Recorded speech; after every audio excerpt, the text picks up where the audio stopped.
Coucou les amis, j'espère que vous allez bien et que vous êtes confinés chez vous. Nous allons faire un petit tour aujourd'hui dans le monde des mots. La pandémie du coronavirus a mis en circulation dans les discours un mot auquel nous en Haïti n'étions pas habitués. À la radio, à la télé, sur tous les réseaux sociaux, il n'est question que de confinement pour demander aux gens de rester chez eux afin de ne pas attraper le virus Covid-19 responsable de la pandémie. Dans une petite enquête menée auprès de quelques personnes dans mon quartier, aucune ne connaissait le sens exact de ce mot. Alors, je suis donc allée faire un petit tour dans le dictionnaire historique de la langue française pour savoir ce qu'il en est. Je suis tombée sur la famille de mots confin, confiné, confinement. De confin, dans le sens de terre située à l'extrémité, à la frontière, viennent le verbe confiner. Donc, de confin, nous avons le verbe confiner et le substantif confinement. Nous allons commencer par le verbe.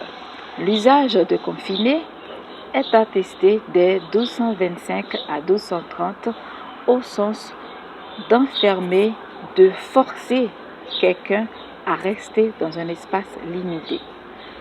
Le dictionnaire signale également l'existence au XVe siècle d'une forme pronominale, se confiner, avec, entre autres sens, celui de se limiter dans un espace restreint.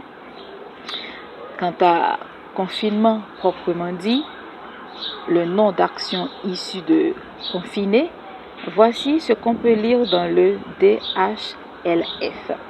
Alors, le terme confinement participe surtout de l'idée d'enfermer dans le contexte pénal de l'emprisonnement. Là, nous sommes dans les années 1579.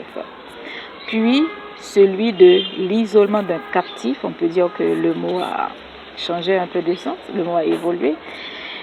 Celui de l'isolement d'un captif au 19e siècle.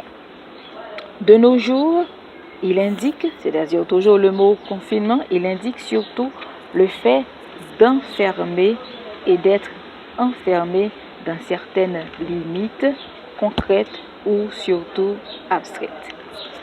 Pour conclure, on peut dire que le terme comporte des connotations péjoratives, c'est-à-dire enfermement, emprisonnement, isolement.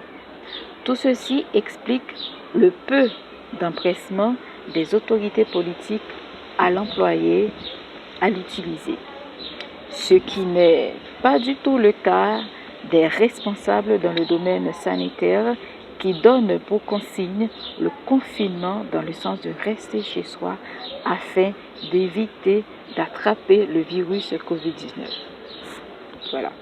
Alors, on reste confiné chez soi, bien à l'abri de la propagation de ce virus qui doit être confiné, j'espère, tantôt.